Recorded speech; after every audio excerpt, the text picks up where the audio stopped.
Hey everyone, this ad break is powered by the Moose 1473 here in Salina. Thank you again to the Moose for sponsoring the Two Dads podcast. On Thursday, 3:20, Zach Rosenbeck will be playing from 7 to 10. On Friday, 3:21, following the Queen of Hearts, we have Singo at 7 p.m. And on Sunday, 3:23, we have a Grover Gaming tournament on the machines beginning at 3 p.m. If you want to be a part of something special, something new, something different, and something fun, be a part of the Moose today. Let it out, baby. Hello, and welcome to the Two Dads podcast. I'm your host, OG Pickle. Some people call me Mitch. Now, we have something special. Normally, Bill's over there saying, hello there. But something different. Bill's actually stranded on the side of a road somewhere in Tennessee, Chattanooga. I lost track. He lost cell phone service months ago. He was on vacation and got stuck. So, Kayla, you were originally supposed to be our guest, and now you're our host. So how's that whole experience for you? How does it feel to be here? First, hello. Thank you. Thank yous are in order. But how is this experience? I've sort of thrown you into this thing. Yeah, well, originally when you asked me to be on the podcast, this was completely new to me. I've never spoke on a podcast before. Welcome. Thank you. And then you hit me with being a host. I said, okay, let's see how this goes. I think that it is just we talk about it every week. This thing is just in the garage somewhere. It's just like it's cobbled together. The quality is good. We've invested in good cameras, but relatively speaking, we pivot from week to week. And we're not even in food truck season yet. So I've got a lot to get into with food truck updates, but to stop the show for thank you so much for doing this. Of course. For those that don't know, I go to the gym at Energy Fitness here in Salina, and I heard rumblings, and this is a testament to you. I heard rumblings about you, Kayla, at Aura Line, that you were a Pilates studio, your energy was infectious, and it was something that I had to sort of investigate myself. Like, I'm the type of guy that I hear about things like this, and I have to investigate. And I'll be honest with you, you didn't disappoint. What was it like when I just like come flying in your Pilates studio? Like, you know, everybody knows me, like grabbing stuff and looking at stuff and feeling the walls and stuff. Like, what was that like for you? Honestly, I loved it. Good. Thank you. Just because I'm a very energetic person. You are. As you may know as well. And so just immediately you were so easygoing, so easy to talk to. I felt like our energies just matched very well right from the jump. So honestly, I had no questions about it or about you or who you were as a person. She says she's never been on a podcast, and I single-handedly have convinced her to come in and then host. So yeah. We're grateful to have you here. Normally during the week, pretty chill with me and Bill. We start the podcast. We're only 5 episodes in now, so we usually start the podcast with our week. You tell me about your week. I'll get into mine. Like, what'd you do this week? You got anything to go over with the viewers listening?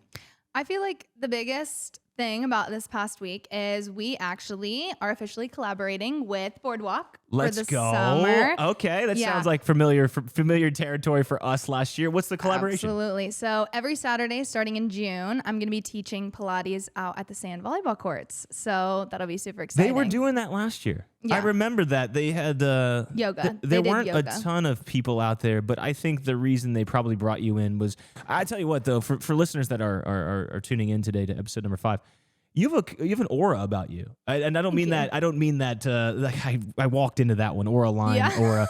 You have an energy about you that I think is almost it's infectious. It's almost cult-like. It was the same reason that I had come out to kind of explore your area, what you call your business. It was that same energy that I kind of feed into. Yeah. I don't think you'll have a problem filling it. Last year was a little dull. I wouldn't say bad way. It's just the first of any kind, right? Absolutely, It's never been there. Do you think you have confidence in filling it? Like, what do you think right off the bat? I mean, I think, year one was definitely slow, but that's where we all start. You know, everybody starts somewhere. You can't expect to have customers beating your doors down on day one. Yeah. And I think we started at a smaller location, and then once we moved to a bigger, better space, it allowed for people to know that we exist more. Where'd you start, by the way? You said you started at a smaller location. So we were over by CVS, so all the way down Main Street. Like by Plaza Bowling Lanes? Yes, yeah. So right on the backside of the bowling alley. Shout out to our sponsors, Plaza Bowling Lane. We sponsor those guys, so every time you go Love it. I had to pivot that in there, sorry. Absolutely. So you're behind the bowling alley. Where do you go from there? Where are you at now? So now we are downtown Main Street, right across from Winans, next to the Speakeasy. But it's just a better location. People actually know that we exist now. We were kind of in a little hidden You're spot right. Yeah. when we were over by the bowling alley. So now people are actively seeing us. And then I think too, just with how effective our social media has been. Yeah, you kill it. Yeah. Yeah, that's been our biggest kicker. Yeah, biggest it help. reminds me of the beginning, like a lot of things you say, because I'm going into sort of year 2 as well. We have absolutely. a lot in common, Yeah. other than I'm like double your age, so it's. I necessarily. really look into that. I really like that though. You know, I think of year 1, the things that we learned. We talked about it on episode 1 of the podcast. We look back and what did we do the year before, and what will we do better the next year? And to your case, it's you know, the location, moving to a better location, maybe doing social media even better than the years past. I still get nervous. I don't know about you. I still like. We talk about it like we're veterans. We're in year 2, you know, like there are some guys out there listening that have 30-year-old businesses laughing at us, you know, in their car stereo as they're listening to this. I'm still nervous about a food inspection coming up. I have a food inspection I know all my stuff works. I know my fryers work. I know that my sinks work and that everything's clean and stuff, but I still get nervous. Do you still have that going into year 2? When you turn the lights on and you go into your Main Street location, you still get a little butterflies in there? You still like feeling like you're on the edge of your seat? I'll be honest. I feel like not really. Good. I don't wish this stress on anyone. Yeah. I feel like from year 1, I mean, even starting it initially, people have asked me, you know, were you scared? And truthfully, no. I always knew at the bottom of my heart, this is what I wanted to do. And it was just a matter of doing it and continuing to stay consistent with it. I think that's it's the energy I'm talking about. I'm big into manifestation. I talk about that on the podcast. It's like, sometimes I'll just brush my toothbrush like with the opposite hand, and I'll think deep down about where I want to be. Like I'll just do weird little, I don't know how to call them mantras. It's starting to sound cult-like, but at the same time, I start to do things where I speak it into existence. I sort of look at myself in the mirror. I look where I want to be, and I look what it's going to take to get there. Yeah. I wish I had that supreme confidence that you do. And to me, I have it. But I still get scared every time that I open those chicken doors, that I like peek out. I'm like, is there a line? Will people show? Yeah. You know, it's nerve-wracking. And even we have a blended candle event coming up on March 27th. Have you ever been to one of those before, by the way? I have not, but it's definitely on my list of to-dos. I actually am really good friends with one of the owners. Shout out Angie.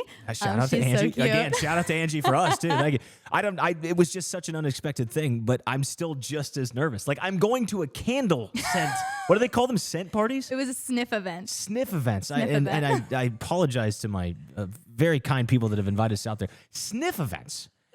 I'm nervous going to a sniff event year 2, let alone going to the Mercer County Fair. I kind of put them all on the same playing field, so I'm glad to hear that. Anything else in your week that you got going on? We had our Pilates in Pink event, which was on Friday. What do you do in those? Basically, we just had a group of girls get together. It was like a little girls' night. It was from 7 to 8:30 p.m. We had a bunch of pink-inspired treats. I got goodie bags for all of them, just to kind of celebrate the girls, also kind of stemming off of International Women's Day. And then the day after, the actual day of International Women's Day, we filled classes all morning. We actually totaled 145 women in 2 days. That's insane. Like just to think about how many people have like showed up and stuff. That's really incredible stuff. You know what I did for International Women's Day? Tell me about it. I told my mom, my fiance, my mom, and my daughter, I have 3 women and my son. I said, I want to take you guys out to dinner. I didn't know what to do for International Women's Day. What do you do for International Women's Day? I don't know. I mean, it's not that I don't support the women. I just don't know what. It's not like Christmas or Easter or Valentine's Day, right? Yeah. So I was like, hey, I want to take you guys out to dinner. Fortunately, I don't know. We went to Frickers. I don't know if that's, first of all, like super, super like nice place to go. But we went out to Van Wert, went to Frickers, and then my mom paid. So I don't know. I really screwed up the entire International Women's Day. Well, we celebrated them with some chicken wings and some boneless wings and some good service. But yeah, that's how I celebrated my International Women's Day. I don't know if I did that right, but you know what? We move on. Super amazing, supportive people in my life. One of the things I wanted to ask when you're coming on here, because I go to the gym, I go to Energy over in the Salina location that's behind the shipyard. To someone that's listening to this today, how would you describe Pilates? And maybe include some of the misconceptions, because when I think of Pilates, I think girls, sweatpants, yoga. Yeah, honestly, girls, sweatpants, yoga, no dudes allowed. Can you work that backwards, give me something there. Like, what are the misconceptions, and what is Pilates in general to you as someone who owns a business? Yeah, so Pilates is a mind-body exercise that actually centers completely around your core. So everything we do is based on breath work and always coming back to the center of our bodies. Now, the misconception that it is only for women is hilarious because Pilates was actually created by a man. Okay. Surprise. Full circle there. Shout out to dudes. International Women's Day is over. The boys are back in town. Just kidding. Sorry. Go ahead. No, you're good. You are so good. That was great. So stupid. No, but I think that when there is this form of movement known as Pilates, and it is dominated by essentially the female community, guys automatically think that it's either easy or it's just for them. You know, Sure, that makes sense. They see the 1 pound dumbbells in the studio, or they see, you know, the little slow You had told movements. me you made someone cry with 1 pound dumbbells, didn't you? You said Not cry, but I have seen men drop 1 pound dumbbells. Yes. so. It's not just about the strength and muscles. That. Yeah. I mean, to me, I don't tell people that I'm against Pilates. I'm just so highly inflexible that it's quite frightening. I sort of I'm like a Conan O'Brien like monster. Like I just look lanky, and I tell people like I'm anti-flexible. Whatever the opposite of flexible is, I'm sort of like I can barely touch my toes. So I'm interested actually in getting Bill and myself to come out to Pilates. I know I talked about filming a video out there and stuff. I would love to have y'all. I think that'd be so fun because you have been crushing it on social media. It's definitely something that I have picked up on. It's wonderful. What are some other misconceptions though at the Pilates? You had told me female dominated. Not sort of female dominated. That's not a good way to put it, but like males don't think it's for them. Anything else come to mind as far as misconceptions? I mean, I just think that Pilates is very slow and controlled. And so when people see, for example, my posts on social media, they see something so slow. They don't think that it would be hard or difficult, but the goals that we have in the way that we teach Pilates at my studio is by burning out each muscle group. So we segment all muscle groups differently. So we have a core block, we have an arm block, and then we have a leg block. So by the end of each block, that specific muscle group is burnt to a crisp. And so God, I'm so nervous. Yeah, it ensures I don't know what I'm that committing to ahead of time. Just letting you guys know I'm a little nervous. it ensures like a full body sculpt and tone. That's the idea, the goal of it. Most of the people on your social media look jacked, by the way. Yeah. I mean, just they absolutely are. My girls are pretty sculpted jacked. women. I'm just like, you guys look powerful. Yeah, my girls are awesome. Yeah, you have a very good following around that. What would you say? I think I try to place myself. I'm more of an empath. I try to think about myself in others' positions, whether it's in the food truck, like how do people feel when they come to the truck? How do I make them more comfortable? How do I make them, get to their buying decision a little easier so they know how it can affect them positively, et cetera? What do you say to a guy like myself, or maybe even a female who's a little too nervous to go to the gym, that Pilates may actually be for them? Well, I think that the difference between a Pilates studio and a gym essentially is at my Pilates studio, or at most Pilates studio, you're all listening to the same music. You're all going at the same pace, doing the same exercises. So it initially creates this bond of you're doing the same thing, you're around people with the same mindsets. And I feel like when you go to the gym, you isolate yourself.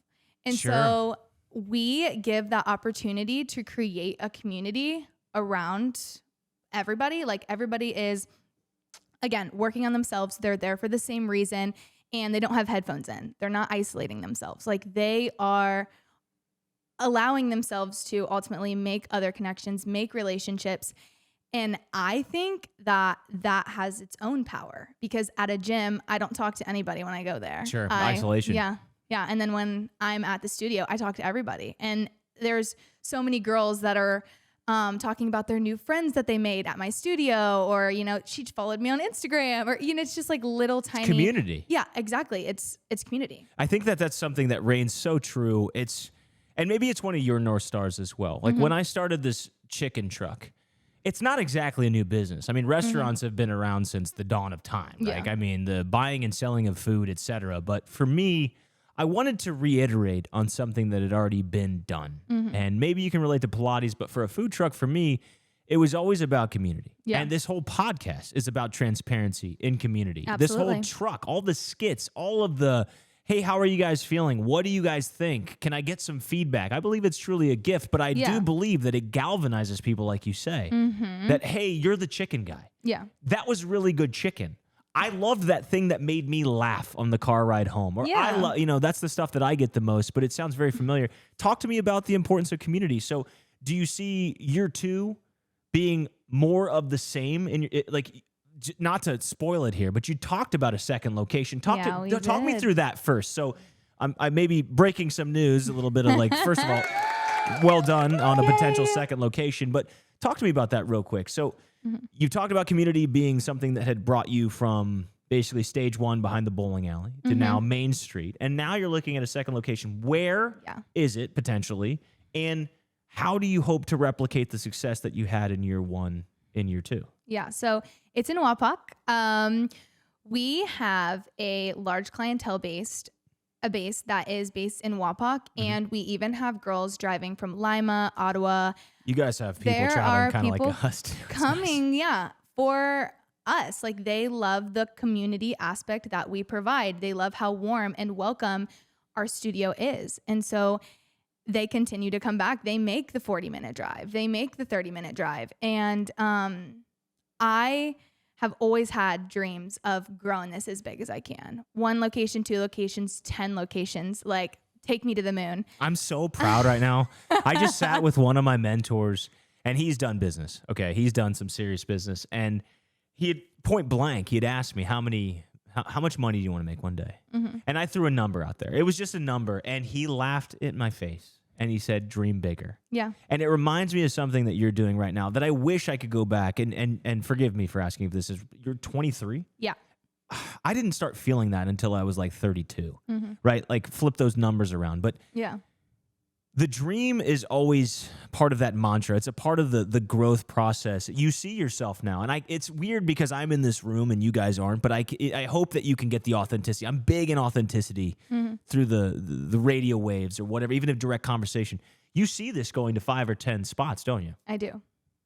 That's amazing. I think, I mean, point blank, I think that to me is something special. It's something that I want to dig more into your brain. I want to ask some more details about things that I'd like to go over, because not everyone feels that way. You know, a lot of people do need to be told to dream bigger. And it's a message that I'd like to get out right now. It's just like, no matter what you think is feasible. Like, when I started, I thought it would be 1 truck, and I just hoped it got off the ground. Yeah. But then we fostered social media, right? Like, that's where you start. Yeah. And then you get a little bit of following that says, hey, you look a little different.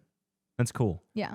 Hey, I really like what you're doing. Hey, you've got a good product, right? And now it's to a point where we're looking at a second truck. We just got a commissary. It's the same thing you're doing. It's a special thing. How does it feel? Like deep down, like, how do you feel knowing that year 1, you have done more than most businesses do? Most businesses are in the red, they fail, and like, let me ask you this. What would you attribute it to? Is it your just never-ending confidence? Is it this unwavering, like, just vision that you've had? How long have you had it? Like, just give me a little bit of that. I think that I've always known deep down that I'm capable of anything that I put my mind to. And it was funny, actually, this past weekend, I was going through some things and I found this notebook that I used to write in very religiously about 4 years ago. And my first goal was, I want to own multiple businesses. That was, at this stage in my life, I was broke. I was not doing well. Like, I was struggling, living in Cincinnati. I was not in a good place. And I, fast forward now, was like, looking back at that kind of made me emotional, because you're making me emotional right now. I'm like, dude, we've been there. Go ahead. Like, seeing that I actually did what I've wanted to do for 4 years. Like, I had this big list of things I wanted to do, and It was travel the world, which I continue to do, was own multiple businesses, which again is what I'm continuing to put into place. Continue to shed light on people and just be a good person for people. And it's the fact that I'm living all of my, 18-year-old, 19-year-old's dreams right now. It was like a big reflection moment I had actually this weekend, and I'm so really happy special. for you. Yeah. I'm so happy for you on that. I think I went through a similar episode. I kind of got into it a couple episodes ago, but like when I was divorced, I was just at my lowest. Yeah. And I was really mad at myself for not going after the things that I knew I could go after. I was really, I don't want to say it wasn't anything to do with the relationship itself. I was just settling to a person that I didn't know that I wanted to be. And I started to greet myself the wrong way. And I started to let go of that craziness that I wanted, and I longed for it. Yeah. And I realized like later as the dust cleared, like that was one of the biggest things. Is like I did not want to let go of that journey that I knew I could. I knew deep down without my mentor telling me to dream bigger, that I needed to dream bigger. It's amazing. And one of the things I wanted to bring up, because you had mentioned it, I'm so happy that I'm a God-fearing man. I'm so happy to be back in this area, because I think I look at you across this, and I'm genuinely proud. And the reason is because I think about all the entrepreneurs in the city that are replacing older entrepreneurs. Salina, St. Mary's, Coldwater, New Bremen, Minster, New Knoxville, like everybody in the surrounding area has been a sort of older generation of entrepreneurs, and it's really fun to be on the ground floor of the next generation of entrepreneurs come in. I think immediately, Ben Amstutz, Ben Amstutz opened the Speakeasy, right? Used to be 211, so he started his bar. Jacob Pebbleman is now on his 202 kitchen. He came from the Anchor. Amazing. Yeah. Me and Bill at Two Dads. You at Aura Line, all on Main Street. Logan Smith at the Willow. Yeah, I mean, dude bought that it. at like 20. I mean, he's just smoking us. Deanna and Christy at Energy. The Perrin family over at Caddy's. Yep. You can go over to Maria Stein. Kyle Guttemuller's doing stuff.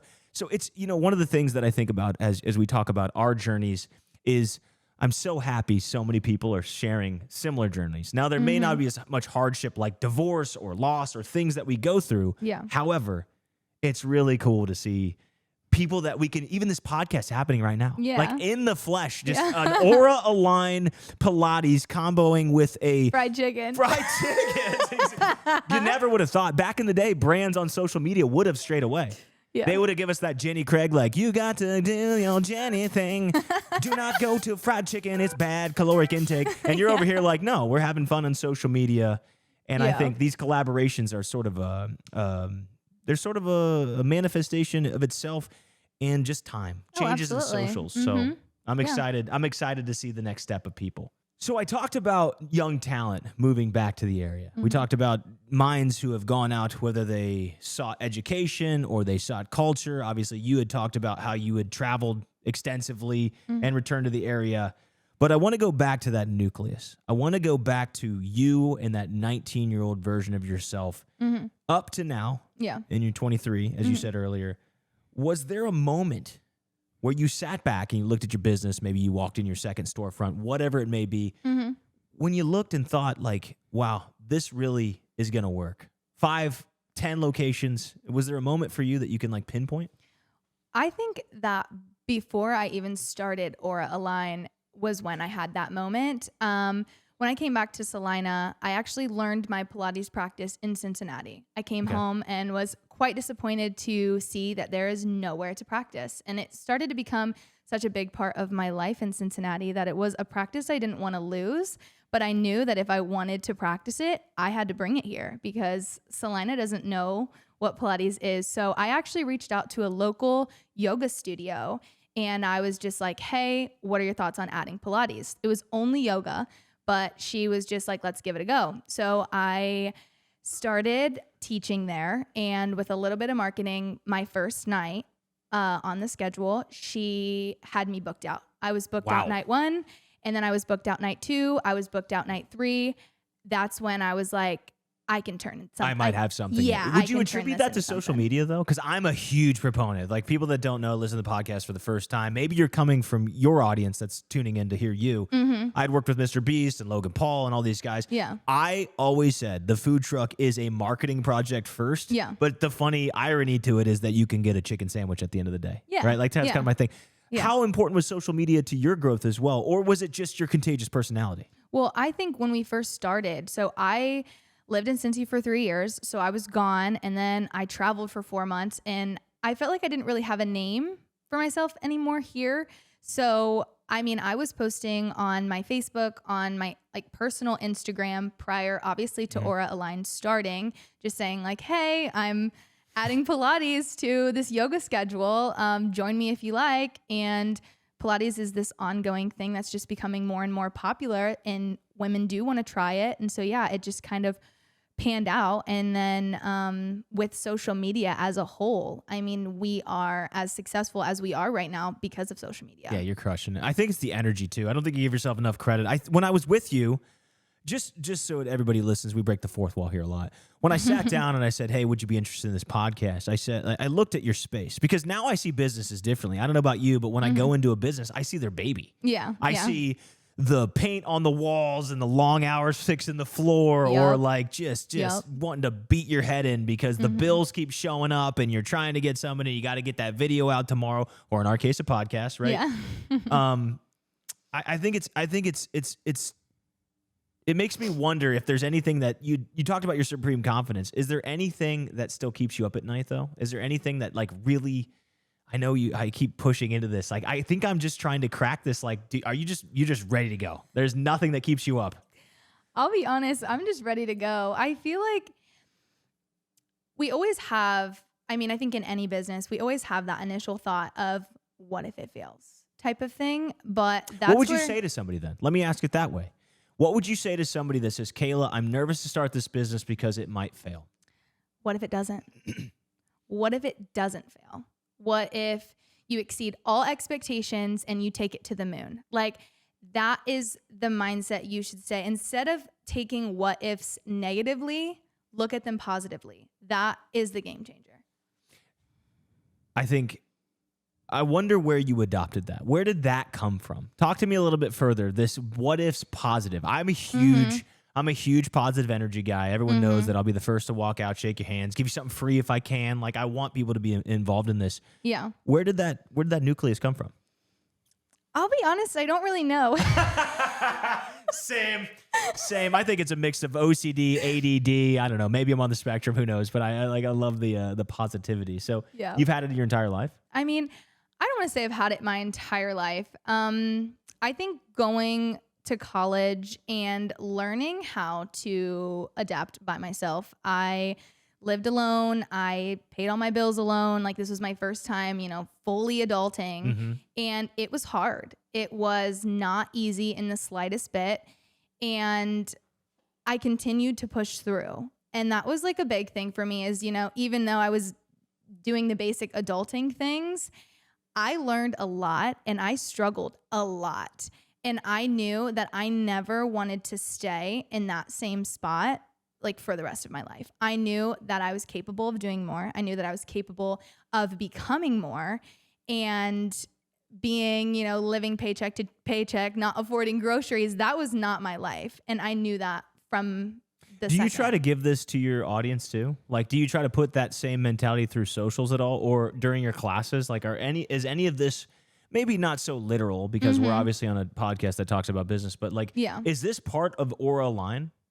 I would say usually in my classes, I'm very encouraging, but more so in a sense of be your own person. Like, we as females, and I know males deal with it too, are held to this be perfect personality type of thing. Like, you have to look perfect. You have to be a certain way.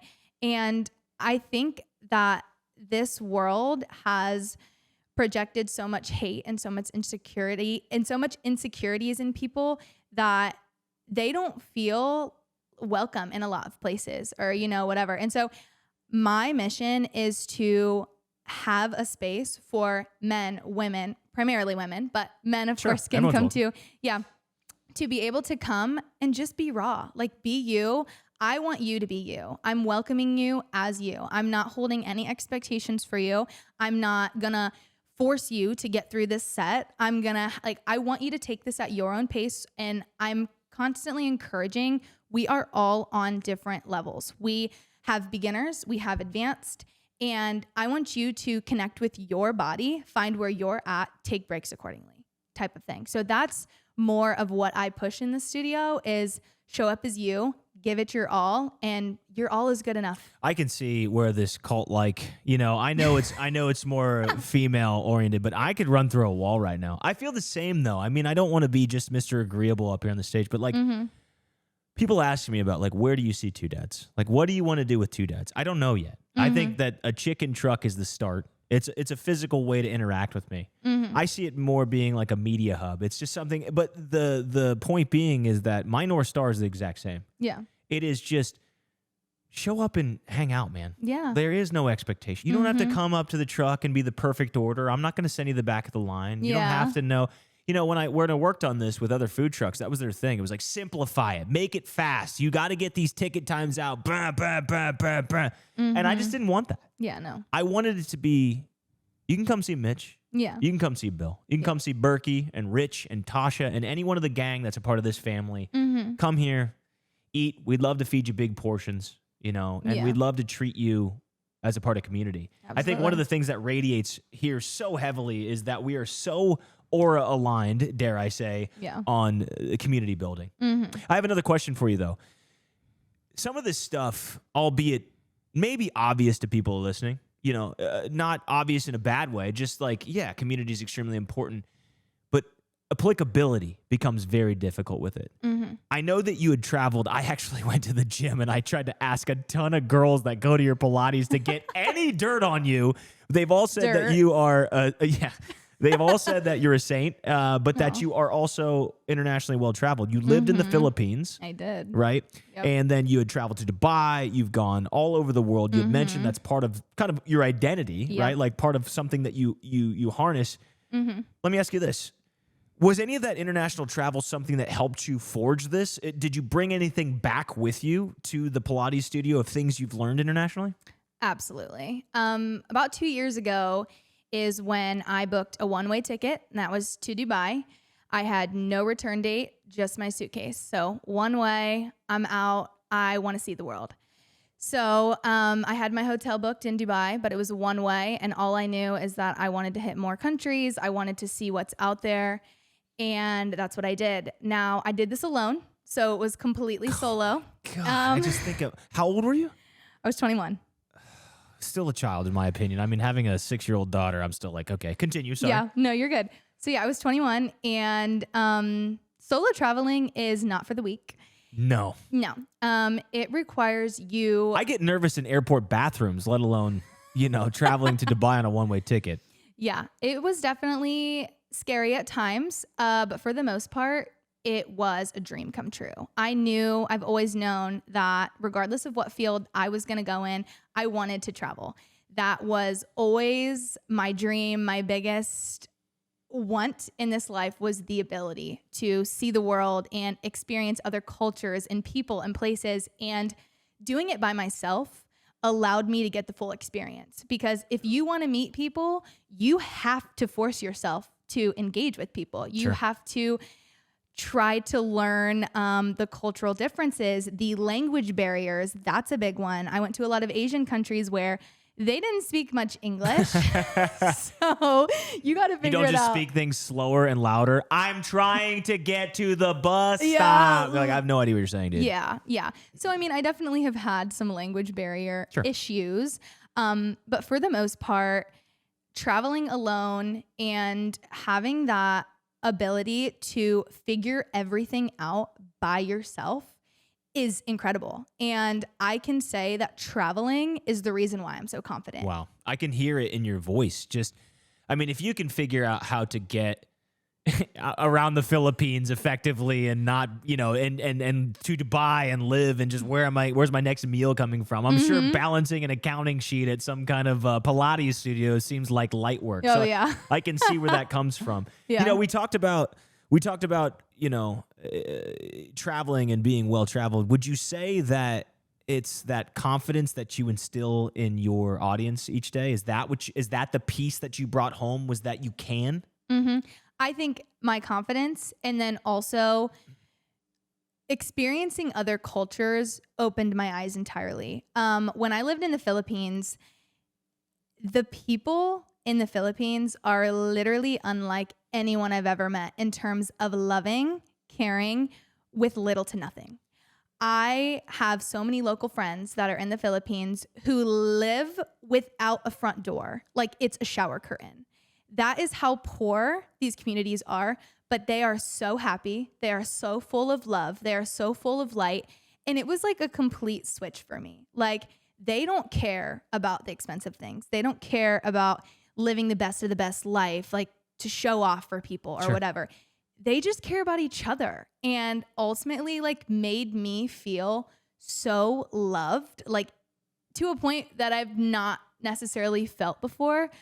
So I felt like when I came home, a big part of who I am and my willingness and love of helping people was also to pour into people.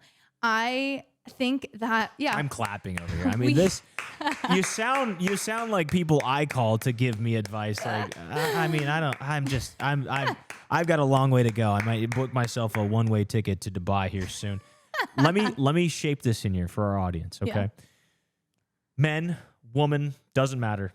Up and coming entrepreneurs. We talked about that, about moving to the city, young talent, even people that may, not know what they want to do yet. Maybe the 12 to 17 year olds, like girls looking in here, guys looking.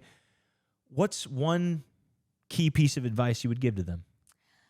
I think the biggest thing for me is, one, stop being afraid of failure, which I know you kind of mentioned earlier, but that's one of the biggest things for me. And two, stop caring about what other people might think of you, because it's not worth it. I mean, if you are passionate about something, if you have dreams, if you have goals, if it matters to you, who cares what anyone else has to say about it? The right people will support you, and the wrong people don't deserve a spot in your life anyways. Oh, I love that. I've had that conversation so much lately. I mean, that is one of the toughest things that I've seen in this ascension. I call it ascension. If you are the loudest, strongest in your peer group, everyone is ascending to be you, but you are not ascending to be anyone else, right? So I always say, surround yourself with people who will cheer you on no matter what. Absolutely. Whether this business falls on your face and I have to close these chicken truck doors, or you have to close your third Pilates studio to get back to the second and get back to your core. Things happen. I mean, it's not personal. It's just business. It sucks sometimes. But I say, your peer group only gets smaller the older you get, and you realize the ones you want to have near you are the ones that are cheering you on. Yep. The ones that you bring crazy dreams to. Hey, I want to open up 10 trucks or 10 studios, and they go, right on. Yeah. Hell yeah. Yeah. Hell yeah. That's awesome. That's what you want. And you have to dip out on those that are certainly not carrying that positivity. I think that that's going to ring true for me here today. I mean, one of the things that we like to do, again, is I just like to apply this back to the food truck, and I think I'm going to double down on community. I think what I'll also do is stop caring as much what people think. I think that's when you shed over time, and I wish I had the supreme confidence. I have confidence. You have another level of confidence. And I think we might replace you with Bill next time. I want to switch gears real quick just to close out on a lighter note. You have this sense of confidence. You have this sense of reserve. You have this sense of exuberance and energy and positivity and authenticity and all these great adjectives I could pull out of a hat. The one thing I have to know, when you cheat with meals, snacks, goodies, I'm going to reach. I've been trying to find something this whole podcast. Give me some of your demons, girl. She's got nothing. She's pure of heart. I've got nothing. In fact, I'm going to go to church after this. My thing is this. What is your number one cheat meal? You go to a Pilates studio, you burn gajillion calories. How many calories do you typically burn in a Pilates studio anyway? It depends on the Just day. Give me a ballpark. 200 to 300. You burned 300, 400 because it was amazing. Okay, amazing session. Depending on how hot it is. Yeah, sweaty. Your pores are pouring out. What's your cheat meal? Ice cream. Ice cream. I knew that there was something in there that would be dubious about your personality. What kind of ice cream and how much? I am a salted caramel girly. Me too. I'm a salted caramel girl myself. Yeah, and don't get me wrong, I could definitely finish a pint on my own, but considering that I eat it every single night before bed, fun fact. I knew there was something. I was searching this entire podcast. I was searching for one thing I could see if there. I talked to the people in the gym. I try to ask her. I'm like, tell me something traumatic, and she's like, no, I just like ice cream at night. Yeah. I'm a little Debbie guy. Mm-hmm. I could house a fudge round, an oatmeal cream pie. I actually eat Nutty Bars the long way. Okay. And the visuals she just got will haunt her for the days to come. But this has been a lot of fun. I really appreciate you coming on here. Now that I know a little bit more about you, about your business, this has been a lot of fun. Before we go, tell them where they can find you. Where can we find more about you or Align? Give us the rundown. Absolutely. So you can, of course, find us at our Salina location in Ohio. And then come May, potentially June, you can find us in Wapakoneta. And also our socials, or Align Pilates on both Instagram and Facebook as well. That is awesome. Well, we really appreciate the information that you gave us. I know I'm going to walk out with community, and I'm just jacked up. So I really appreciate you taking the time to be here on the Two Dads Pod. It's been amazing and wonderful, and we can't thank you enough for being here. We hope to have you back. Bill actually not being here was one of the best things that could have happened. Just kidding, Bill. Hope you get home safe. He'll be back next week. I'm taking off to Colorado tomorrow, but I'll be back next week to film the next episode. I appreciate you, Kayla, so much for being here. Hope to do more collabs. Hope to see you around town. If you guys aren't silly, you'll go check out her Pilates. Boys and girls, welcome. Absolutely. Thank you, guys. That's our episode number 5 in the books. We'll see you again next week.